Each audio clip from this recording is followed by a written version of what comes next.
Okay. The whole topic is focused on the domestic and international causes and effects of migration.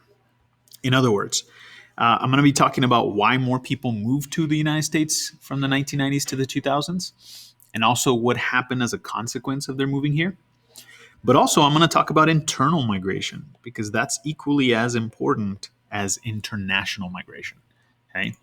I want you to know that during this time of the 90s and 2000s, there were two big historical developments when it comes to migration.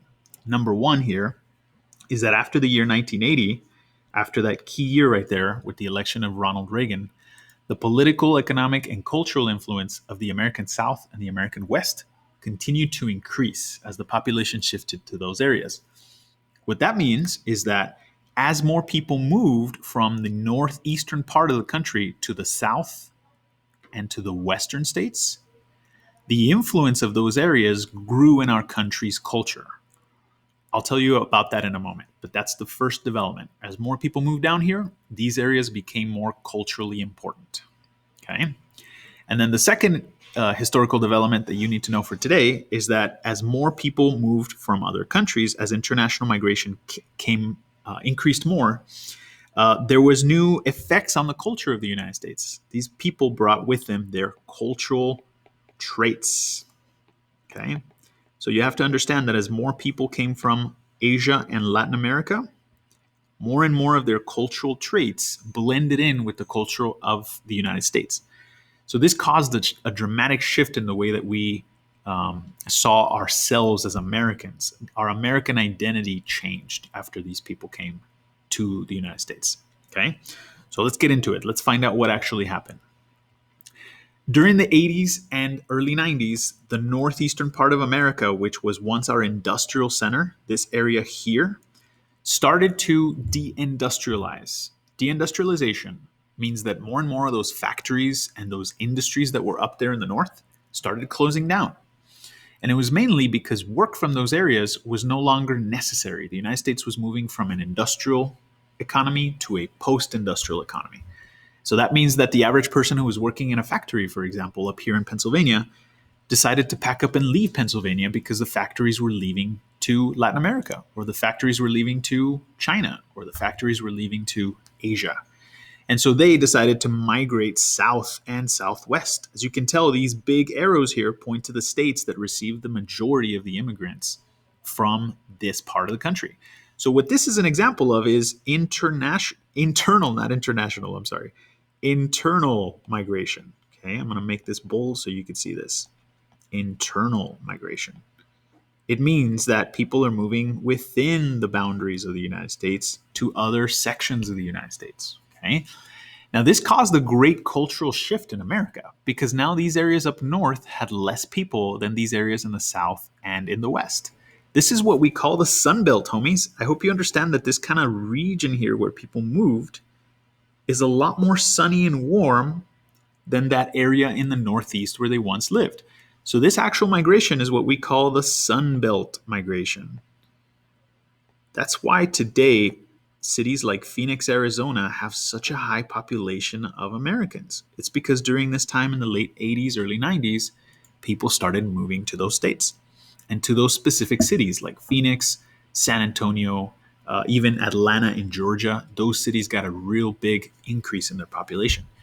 And with them came different cultural traits. I want to show you one interpretation from one historian that saw this movement. Okay, so this is a secondary source. Remember, this is a historian talking about an event that happened in the past.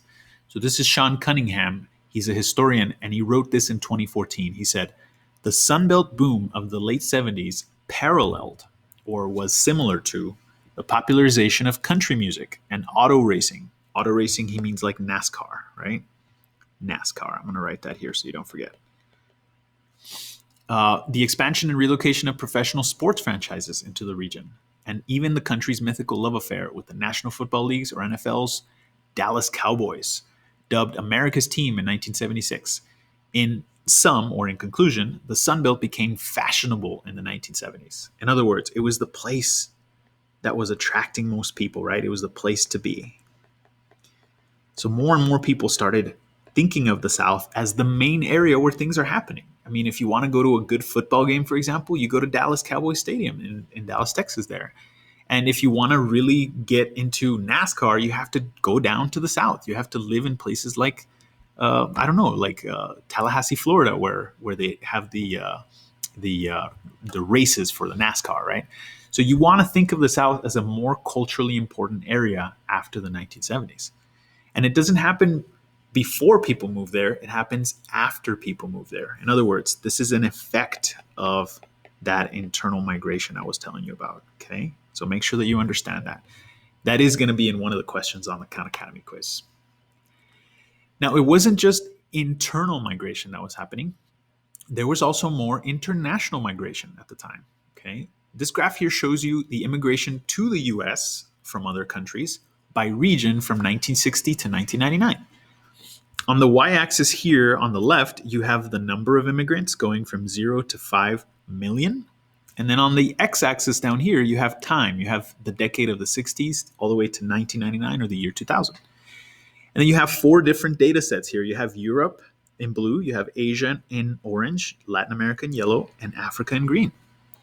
Notice what happened here as a consequence of more people moving into the United States from other regions. The biggest trend that we saw here is the increase in Latin American immigrants, the people that are coming in that yellow line here. When I say Latin America, homies, I mean places like Mexico, places like Central America, places like South America. Any country that speaks Spanish as their primary language, those were the people sending the majority of immigrants in that time period. So this is why in the Southwest United States, for example, most people still speak Spanish. And it's not just Mexican Spanish, homies. This is Spanish from all areas in Latin America. I mean, in fact, if you go to cities today, like, for example, Los Angeles or Phoenix, you'll get a variety of Spanish accents. It's not just Spanish from Mexico. But I do want you to notice also that there was a big trend of immigrants coming from Asia. So Asian immigrants, especially those coming from places like China and even India. So, for example, Kamala Harris, which is an Indian American who is now our vice president, her family, part of her family, left the area of India and moved over to the United States during this time period. We were just reading about her in my advisory class. Now, this had a tremendous effect on America because it made the United States a lot more diverse after 1980. So the United States had a more of a diverse population. And when it comes to diversity, there's one group that welcomes that diversity, and that's liberals. Liberals are much more welcoming, much more inclined to be welcoming of that diversity. And the people that are much more inclined to say no to that diversity or be more concerned with it are conservatives. So think about what I'm telling you here. More diversity, liberals say it's better. Less diversity, conservatives say that's better. It's better to have an America that's white, not an America that's mixed like this. Okay? For a variety of reasons. And I'm making real big generalizations here. Not every liberal thinks this way. Not every conservative thinks this way. Okay? But anyway, I wanted to show you one more data set here before we go on to the last one. This is immigrant labor force participation, or how many immigrants are working that are 16 and older, right? And on the y-axis over here, you have the percent of the total civilian labor force. So how many workers there are in the labor force. And then on the x-axis on the bottom, you have your years, your time from 1995 to 2002. So I want you to notice this trend overall, okay? This means that as time went on from 95 to 2002, immigrants made a larger portion of the workforce in America. They became an essential part of the workforce, okay? You remember when the COVID pandemic started that people were talking about essential workers? Do you remember that era? Right around March, April, when things started to close down and like you couldn't find toilet paper, for example. They started talking about essential workers. Remember that? Well, this is who they're talking about. They're talking about the labor force who can't stop working. And most of these people in the labor force, unfortunately, were immigrants, homies. I want you to understand that by the year 2020, when the pandemic hit us, most of the labor force were people of color and people that were immigrants, most of the essential workers that were in America. And I want you to know that this trend didn't just happen in 2020. This is a trend that had been going on since the 90s. As more and more Latin Americans are coming to the United States, as more and more Asians are coming, they're making more of an impact in the labor force of America. In other words, most workers are immigrants, okay? Most workers are immigrants. Now, here's the last interpretation that I'm going to read with you here from another historian, the same historian, Sean Cunningham. And in 2014, he also wrote this about Reagan and the Conservative Party. I want you to know what he says about the Republicans here. He says, Reagan personified the Sun Belt's role in the transformation of American politics at the end of the 20th century. More to the point, Reagan's presidency, but especially his campaign for the presidency, articulated a hopeful and appealing vision for America, one ostensibly rooted in a reverence for the nation's revolutionary past, but one that was actually more powerfully organized around the ideals of the post-war Sun Belt.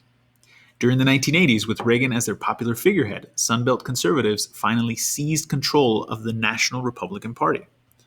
So I want you to know what this is discussing here. I left my card somewhere. Right here. Cunningham is saying basically that Reagan became sort of the figurehead of the Republican Party. When I say figurehead, guys, I'm using this term to mean the leader. Okay?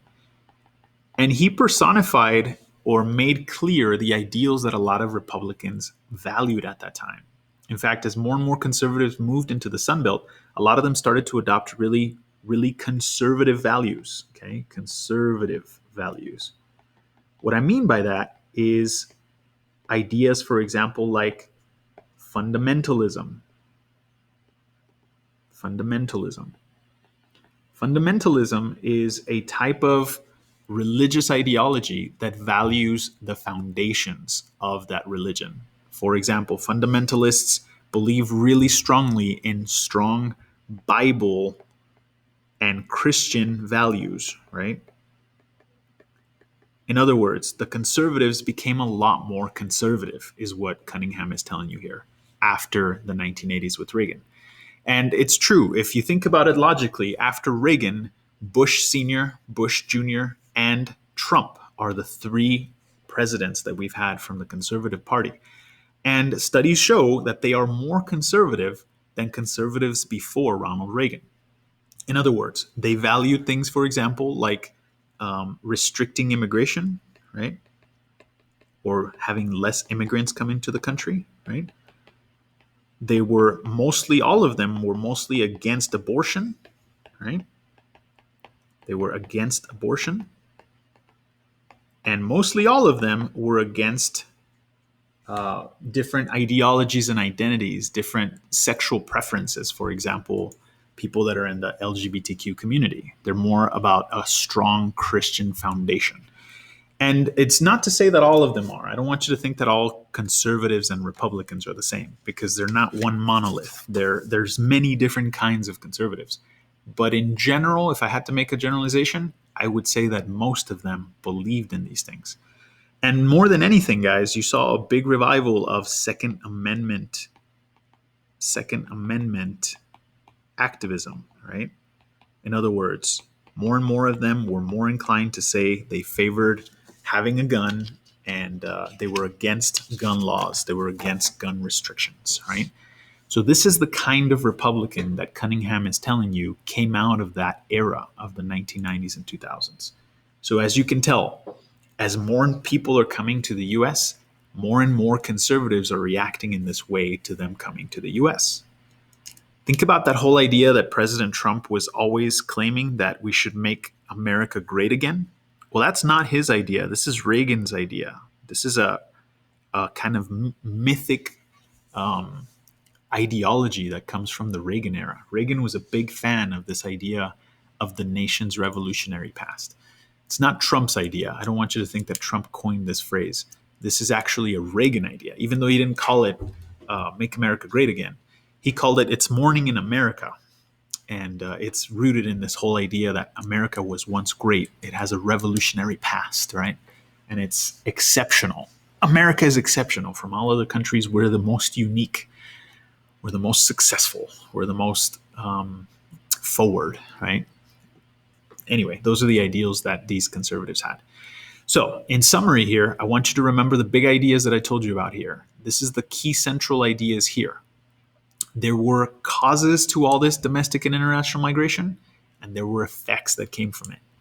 Namely, the two biggest effects were that after the 1980s, the South and the West became really culturally relevant. And number two, that as more people came from Latin America and Asia, we had a lot more diversity in both our economy and in our society. Okay.